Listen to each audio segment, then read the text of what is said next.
बिस्मिल्लाहिर्रहमानिर्रहीम जी। आज हम बना रहे हैं चावल और गाजर की खीर, जो कि बहुत ही आसान है और बहुत ही मज़ेदार होती है और मेरी तो सबसे फेवरेट डिश है। और इसकी रेसिपी हम आपके साथ शेयर करेंगे, तो चलिए आइए आपके साथ शेयर करते हैं।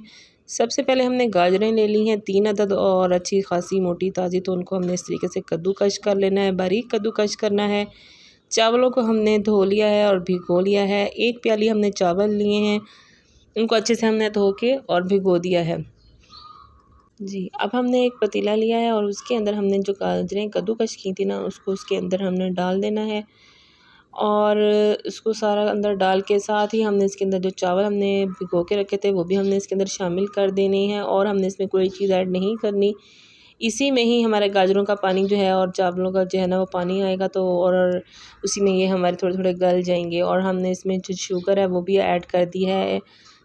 कम से कम हमने इसमें जो है ना 2 प्याली शुगर हमने ऐड की है और अब इसको अच्छे से मिक्स करेंगे। तो ये इसका पानी जो है ना वो खुश्क होने तक हम इसका इंतज़ार करेंगे और उसमें हमारी गाजरें भी हैं वो गल जाएंगी और चावल भी हमारे थोड़े थोड़े गल जाएंगे।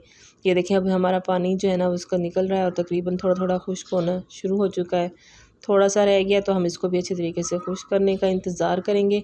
और याद रहे कि ये बहुत ही लो फ्लेम पे जो है ना हमारी खीर तैयार होगी। इसको हमने हाई फ्लेम पे बिल्कुल नहीं बनाना, बिल्कुल भी मज़े की नहीं बनेगी। स्टार्ट से ही हमने इसको बिल्कुल हल्की आंच पर रखना है और हल्की आंच पर हमने इसको पकाना है और इसको बहुत टाइम लगेगा, तो थोड़ा सब्र भी रखना है हमने।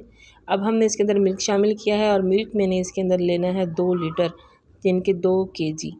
तो वो इसके अंदर शामिल करके हमने इसको अच्छे से हिलाते रहना है। बस थोड़ी थोड़ी देर बाद हमने इसको हिलाना है कि हमारी खीर जो है वो नीचे ना लगनी पाए।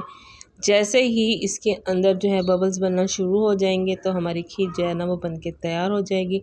चावल भी तकरीबन गल चुके हैं, लेकिन अभी हमने इसके पकने का इंतज़ार करना है जी। अब आप देख सकते हैं कि इसमें बबल्स बनना शुरू हो गए हैं, तो बस अब हमारी खीर जो है वो तकरीबन बन के रेडी हो चुकी है। आप इसमें अपनी दुआ में याद रखिएगा। जज़ाकल्लाह।